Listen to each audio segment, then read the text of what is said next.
Hello friends, ഇന്നത്തെ വീഡിയോയിൽ ഞാൻ പ്രൊജക്റ്റ് സുലൈമാനിനെ കുറിച്ചാണ് സംസാരിക്കുന്നത്. നിങ്ങൾ ഇൻസ്റ്റഗ്രാം ഉപയോഗിക്കുന്ന ആളാണെങ്കിൽ, സോഷ്യൽ മീഡിയ ഉപയോഗിക്കുന്ന ആളാണെങ്കിൽ നിങ്ങൾ ഇതിനെക്കുറിച്ച് ഇതിനു മുമ്പേ അറിഞ്ഞിരിക്കുമെന്നാണ് ഞാൻ കരുതുന്നത്. സംഭവം എന്താണെന്ന് വെച്ചാൽ, തോഹിർ എന്ന ചെറുപ്പക്കാരനെ ഒരു ഞായറാഴ്ച കോഴിക്കോട് ബീച്ച് സന്ദർശിക്കാൻ പോവുകയും അപ്പോൾ അവൻ കണ്ട കോഴിക്കോട് ബീച്ചിന്റെ ശോചനീയമായ അവസ്ഥ അവൻ ഇൻസ്റ്റഗ്രാമിൽ റീലായി പോസ്റ്റ് ചെയ്യുകയും ചെയ്തു. കോഴിക്കോടിന്റെ ഈ ശോചനീയമായ അവസ്ഥ കണ്ടു മനസ്സിലാക്കിയ ഒരു കൂട്ടം വിദ്യാർത്ഥികൾ മുന്നോട്ട് വെച്ച് ഒരു പ്രൊജക്റ്റാണ് പ്രൊജക്റ്റ് സുലൈമാനി. എന്താണ് പ്രൊജക്റ്റ് സുലൈമാനി എന്ന് വെച്ചാൽ, ചുരുക്കത്തിൽ പറഞ്ഞാൽ കോഴിക്കോടിനെ അതിനെ പഴയ പ്രതാപത്തിലേക്ക് തിരിച്ചു കൊണ്ടുവരിക. അതായത് മാലിന്യം വിമുക്തമാക്കി അതിന്റെ പഴയ ചുറുചുറുക്കോടെ തിരിച്ചു കൊണ്ടുവരാൻ എന്നുള്ള ലക്ഷ്യത്തിലാണ് ഇവർ ഈ പരിപാടി തുടങ്ങിയിട്ടുള്ളത്.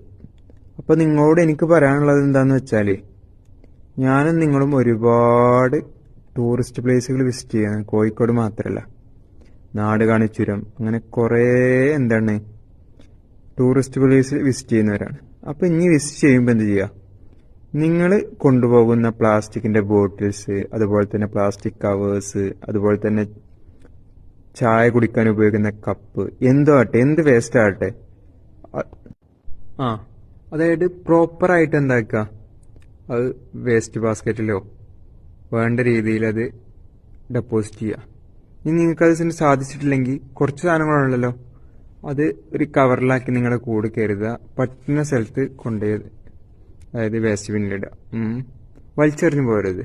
നിങ്ങൾ ഓരോരുത്തരും ഇങ്ങനെ ചെയ്യാൻ തുടങ്ങിയാൽ പിന്നെ ഇതിന് മാറ്റം ഉണ്ടാവും.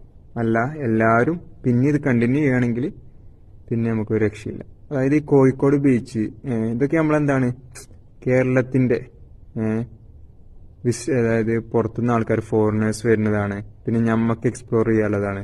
ഇതൊക്കെ മനസ്സിൽ കരുതിയിട്ട് ഓരോരുത്തരും ഒരു ഡെസിഷൻ എടുക്കുക. ഞാനിത് റിപ്പീറ്റ് ചെയ്യില്ല.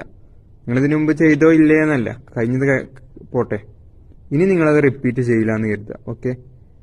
അതുപോലെ തന്നെ നിങ്ങൾക്ക് ഈ ക്യാമ്പയിനിൽ കൂടാൻ പറ്റുമെങ്കിൽ പോയി കൂടുക, അല്ലെങ്കിൽ സ്റ്റോറി ഇട്ടാണ്ട് എല്ലാ ആളുകളിലേക്ക് എത്തിക്കുക. ഈ എന്റെ സ്റ്റോറി ഇടുക എന്നല്ല, നിങ്ങളുടെ രീതിയിൽ എന്തെങ്കിലും അതിക്ക് സംഭാവന ചെയ്യാൻ പറ്റുമോ. ഇപ്പൊ എന്റെ കാര്യത്തിലാണെങ്കിൽ എനിക്കിപ്പോൾ അതിൽ ഫിസിക്കലി പോയി കൂടാൻ പറ്റില്ല. അപ്പോൾ ഞാനിങ്ങനെ ഒരു വീഡിയോ ഇടാൻ കരുതി. ഈ കാലത്ത് സോഷ്യൽ മീഡിയയിൽ എന്താണ്, വേണ്ടിനും വേണ്ടാത്തതിനൊക്കെ ഇങ്ങനെ വീഡിയോ വേണമല്ലേ.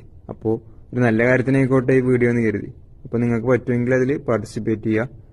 അപ്പോൾ എല്ലാവരും